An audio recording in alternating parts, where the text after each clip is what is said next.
Hey nerd family, and welcome back to another video. Today we're going to be discussing a streaming service that we lost in the end of 2020. Some of you may have used it and or heard of it.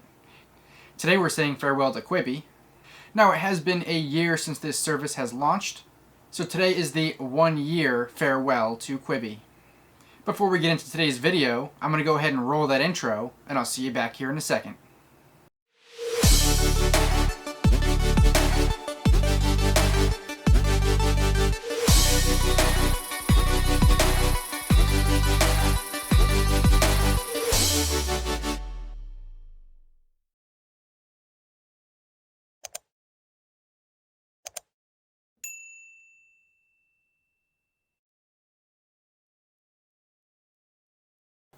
Alright guys, welcome back. I hope everyone out there is staying safe and staying healthy. If you haven't already checked out thenerdcircle.com, head over there and check it out. Also make sure to like us on Facebook, Instagram, and Twitter at Real Nerd Circle. Alright guys, so today is just a little farewell to a streaming service that we lost back in the end of 2020 called Quibi. Some of you may have heard of it, some of you may have subscribed to it. It launched back on April 6th of 2020. Now, we're not going to dive too deep into it, but we're going to give you a little backstory here for anyone that doesn't know. Now, Quibi was known as a short-form streaming platform, meaning you could get quick, bite-sized content right directly to your phone. They called it Quibi, based on quick bites.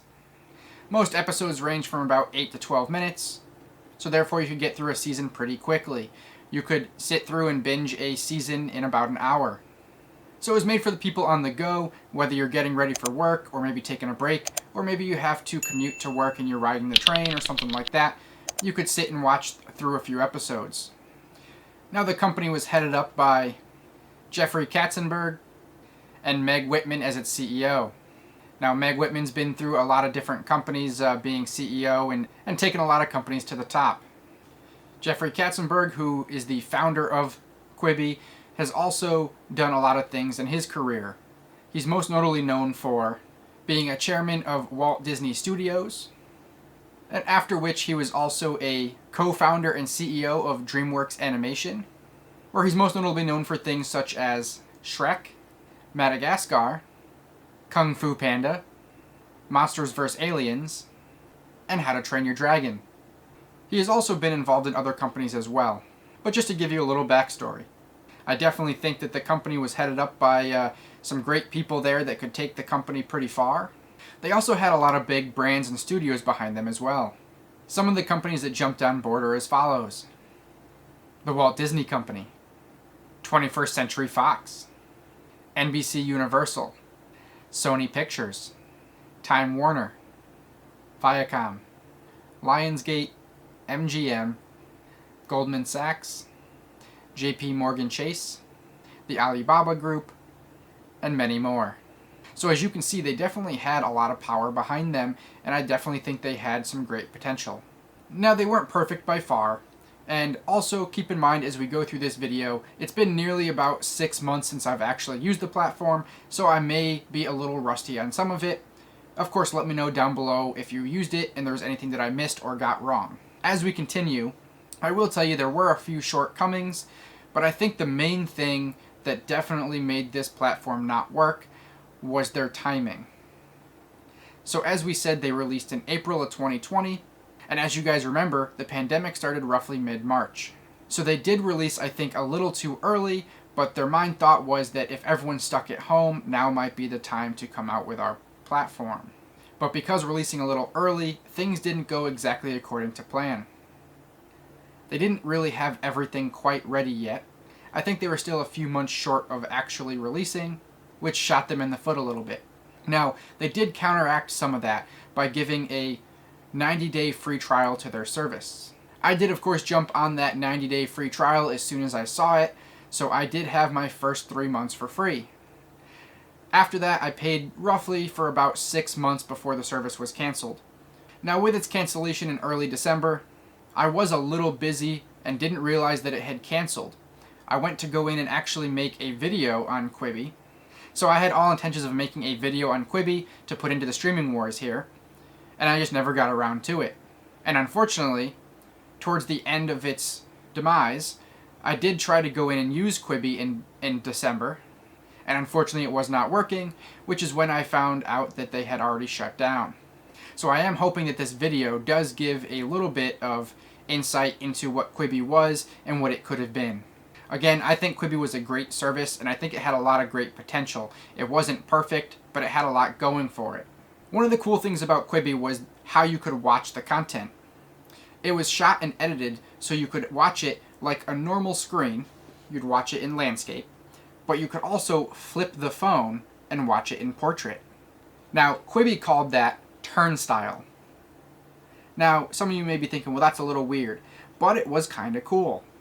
Now, I'm going to try to see if I can pull some old video clips that are not my own to kind of show you guys how that worked. Now, again, I'm pulling it from other sources, so I will make sure to leave the sources down below. It is not my own content. I am pulling it from other places, because unfortunately I did not get anything filmed while Quibi was still around. Now, it was kind of cool because it would show you different things. When you were like this, there was things that you would see that you wouldn't see when you were like this, and vice versa. So it was kind of cool to actually go back and rewatch a show, watching it one way and then watching it the other way. It was kind of cool.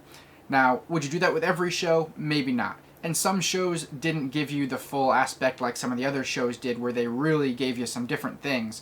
As an example, maybe it would show you someone's phone if they're going through some social media that you wouldn't quite see it the same way this way as you would this way, so that's kind of neat. They had a lot of other ideas of shows that never made it to the platform of what they were going to do with that turnstile, but it was a pretty cool concept. Although it's a very gimmicky feature, I do think it was a pretty cool feature, and it definitely kept me intrigued.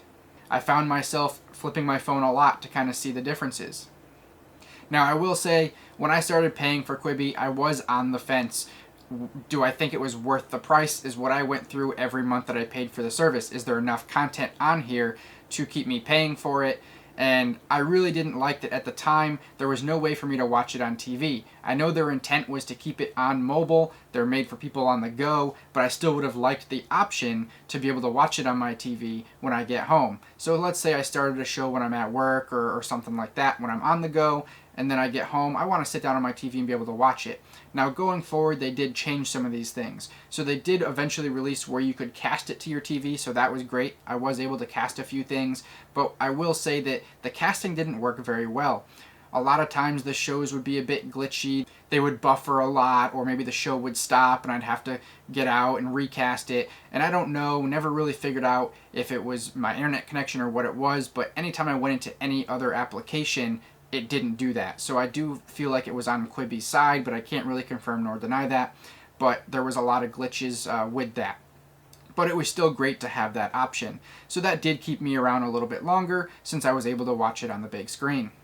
Now, of course, watching it on the big screen, you don't have the turnstile to be able to flip back and forth, but that wasn't a huge deal breaker. I could always go back and watch those certain episodes of shows on my phone if I wanted to see the different aspect there. So now that does bring me to price point. Since I said I was on the fence every month if it was worth the service or not, so I paid for the ad-free version, as I do most services, because I just really don't like to have ads. So I was paying $8 a month, which doesn't seem like a lot, but for a new service that I was on the fence with if it was worth it, $8 a month was on the higher end. You could do the $5 a month that they eventually added for the ad version. That just really wasn't for me, so I decided to keep it at the ad-free version. Now, if Quibi was still around today, would I still be paying for it? I guess it's hard to really say. It really depends on how much content they're going to add. And that's what leads me into my next thing that really kept me around, is that they had a lot of great content. They had so many different actors and things on board that they were just pumping out the content left and right. Now, there were some things that you could get immediately. It would have the full seasons of things up there. Some of them were like a weekly type show. One that comes to mind is Punk'd. They made a new version of Punk'd, and that was a weekly type show. So there was a few shows in there that were weekly, which I think was their way of kind of keeping people subscribed, which I guess isn't horrible. But I did like the shows that I could just go in and just binge the whole season there and kind of be done with it and move on to the next show. But all in all, they had a lot of great content. There was just so many great shows up there. Now, I may put up some pictures of some of the shows here as we talk about them, but I'll also make sure to leave a lot of links down below if you guys want to see more information on some of the shows, some of the actors that was on Quibi. Then definitely make sure to check the links in the description, because I'm going to be posting a lot of my sources down there to kind of give you guys some extra information that I may not be able to make into this video. Now, before we go over the content, I did want to make sure before I forget to just discuss the shutdown of Quibi. So on October 21st of 2020 is when they announced that they would be shutting down. Unfortunately, like I said, I missed that announcement. And they did shut down on or around December 1st. So in the beginning of December, they did shut down. Now, as of January 3rd of 2021, it was announced that the library of shows that was on Quibi has been bought by Roku. Now, I looked through the Roku channel here on Roku TV, and I haven't noticed any of the shows coming to it just yet, so I'm not sure if they finalized any of that, and I don't know exactly what it means. I don't know if they're just going to have all the shows up here for you to watch, or if they're going to be reproducing some of the ones that they never came out with, or the new seasons that were supposed to come out that have not, obviously, when the shutdown happened. So I don't know exactly what it means, but you can potentially look forward to some of these shows coming over to the Roku channel. So that is kind of cool for anyone that did get hooked on these shows or didn't get a chance to see them. You may be able to go over to the Roku channel and be able to watch them. So definitely keep an eye out for that. Now, I do believe they had somewhere in the neighborhood of around 75 different TV shows that were on here. So they definitely, like I said, had a lot of content. We'll go over a few of them here just so you guys get an idea, but definitely read some of the sources in the description down below if you want to get more info.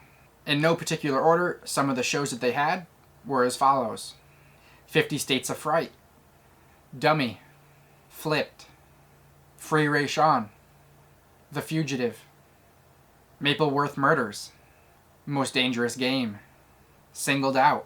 Yes, they brought back MTV's Singled Out. Punked. Yes, they brought back MTV's Punked. When the Streetlights Go On. Wireless. Reno 911. Yep, they definitely had more episodes of Reno 911 made just for Quibi. They had a lot more content, but that's just to name a few. I think that there was a lot of great shows. I definitely find myself going up and watching a lot of shows. It was just such an easy platform to binge, and I really think they had some great potential.